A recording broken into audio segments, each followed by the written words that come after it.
ते काही दिवसापासून माजी खासदार सुजय विखे पाटील हे रस्त्यावर फिरताय, त्यामुळे त्यांनी मिटिंग घेतली.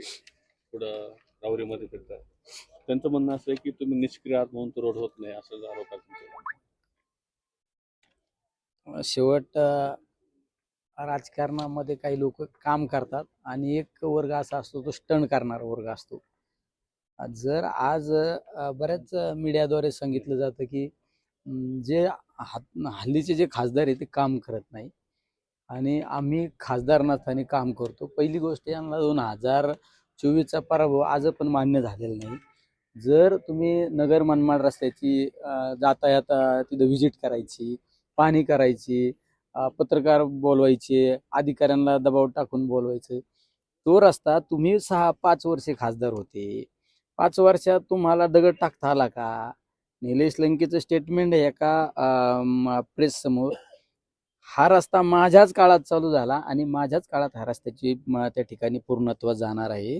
ज्यावेळेस मी खासदार झालो त्यावेळेस पहिला ठेकेदार ब्लॅकलिस्ट केला. तो ठेकेदार कोणाच्या त्रासामुळे काम करत नव्हता हे आधी त्यांनी अभ्यास केला पाहिजे. नंतर आम्ही नवीन त्याला ठेकेदार गडकरी साहेबांना सांगून नवीन ठेकेदार पाचारण केला. त्या ठिकाणी टेक्निकल अडचणी आल्यामुळे परत तिसरं कॉन्ट्रॅक्ट ओपन केलं आणि तिसरा ठेकेदार सुरू झाला. या ठेकेदाराला सुद्धा काम करत असताना कोण अडचणीत आणतं हे समाजाला माहिती आहे सगळ्या गोष्टी. त्यामुळं तुम्हाला 6 वर्ष 5 वर्षाचा कालखंड तुम्हाला खासदार म्हणून मिळाला. तुम्हाला त्या रस्त्याचं काम करताना आलं, रस्ता खांदून ठेवला, मृत्यूचा सापळा बनवला, हजारो लोक मृत्युमुखी पडले. निलेश लंके तरी खासदार म्हणून निवडून आल्यानंतर त्या कामाला सुरुवात झाली आणि त्या कामाला आज चांगल्या पद्धतीची स्पीड सुद्धा त्या ठिकाणी मिळालेलं आहे. त्यामुळं उठसूट कुणीतरी बालिश गप्पा करण्यात काही अर्थ नाही, हे सगळ्या समाजाला माहिती. ते महानगरपालिका निकालानंतर ते अचानक सक्रिय झाले, काय कारण समजेल? नाही, ते कधी कधी राजकारणामध्ये लोक अचानक सक्रिय होतात, कधी कधी कधी आपाप डाऊन होतात. शेवट आम्ही आमच्या कामाचा त्या ठिकाणी नेहमी एक अजेंडा सेट केलेला आहे. आम्ही त्या पद्धतीने कामाला महत्त्व देणारे माणसं आहे. आम्ही फक्त राजकीय व्यासपीठावर गेल्यानंतर स्टेटमेंट करणं, भाषणबाजी करणं आणि आपल्या समोर बसलेल्या चाहत्यांना टाळ्या वाजवण्यासाठी बोलणं हे आम्ही काही करत नाही. आम्ही फक्त काम करतो. महानगरपालिकेत तुम्ही कामं न केल्यामुळे महानगरपालिकेत तुमचा मोठा पराभव झाला. शेवट महानगरपालिकेच्या निवडणुकाच्या बाबत तुम्ही सविस्तरपणे गेल्यानंतर ह्या गोष्टी तुमच्या समोर येतील काही दिवसात. नेमका निवडणूक कशा पद्धतीने टॅकल झाली, काय झाली, या सगळ्या गोष्टी येतील. शेवट महानगरपालिका आणि ह्या सगळ्या गोष्टीचा विचार केला तर त्या महानगरपालिकेला संदर्भ देणं पण चुकीचं आहे. सुजय विखे पाटील असा आरोप केलेला आहे, त्यांचं तुमचं नाव नाही घेतलं, पण त्यांचं असं म्हणणं होतं की जो गुजर अंमली पदार्थामध्ये त्याला सर्वप्रसंगी अटक केलेली आहे. तो पूर्वी पारनेरला होता, तो तुमच्या कॉन्टॅक्टमध्ये होता. नंतर ते ड्रग्स त्यांनी काढलं, त्यानंतर ड्रग्स ते कोणाच्या घरामध्ये ठेवलं होतं आणि त्यामध्ये नेत्याचा सहभाग आहे असं त्यांचं म्हणणं होतं. आणि दुसरं असं की ज्या ठिकाणी हे घडलं आणि त्याला LCB आणण्यामध्ये तुम्ही आंदोलन केलं होतं असं त्याचा आरोप आहे.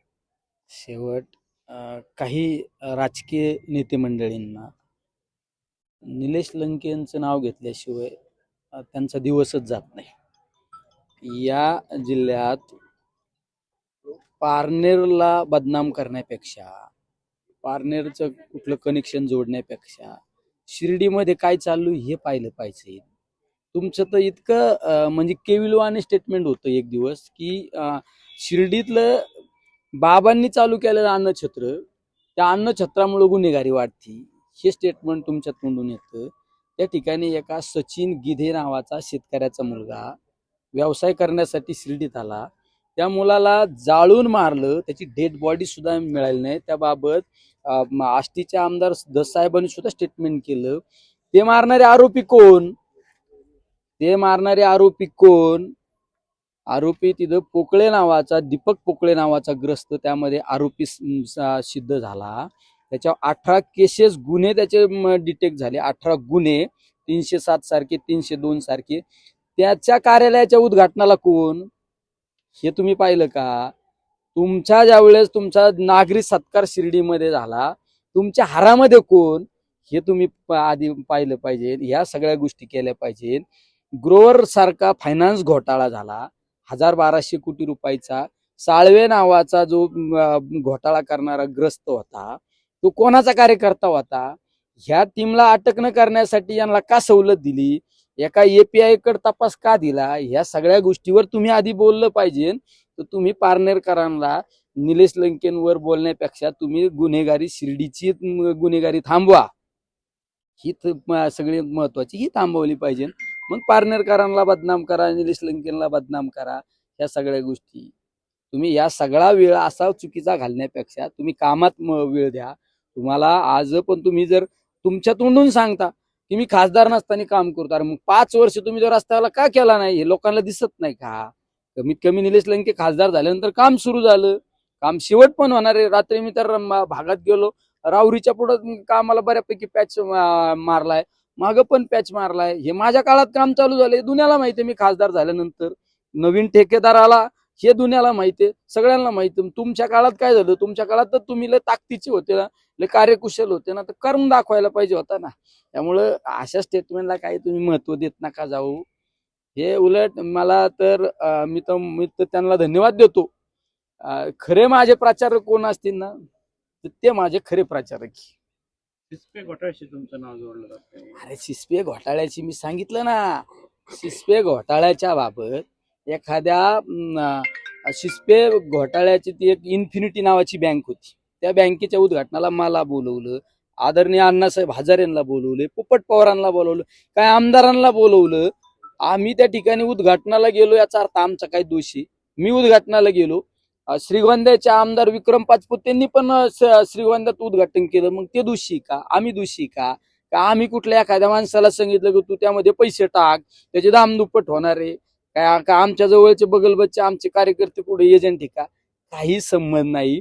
फक्त कुठल्या ना कुठल्या मार्गाने निलेश लंकेला बदनाम करण्यासाठी हा केविलवाने प्रयोग केला जातो. पण हे सगळे असफल होणार आहे, यातून माझी जाहिरात होती. शिस्पेच्या बाबत एखादा ठेवीदार पुढे आला पाहिजे होता आणि त्याने सांगायला पाहिजे का निलेश लंकेनमुळे आम्ही एवढे एवढे पैसे गुंतवले. असा कोणी माणूस आहे का? काही नाही.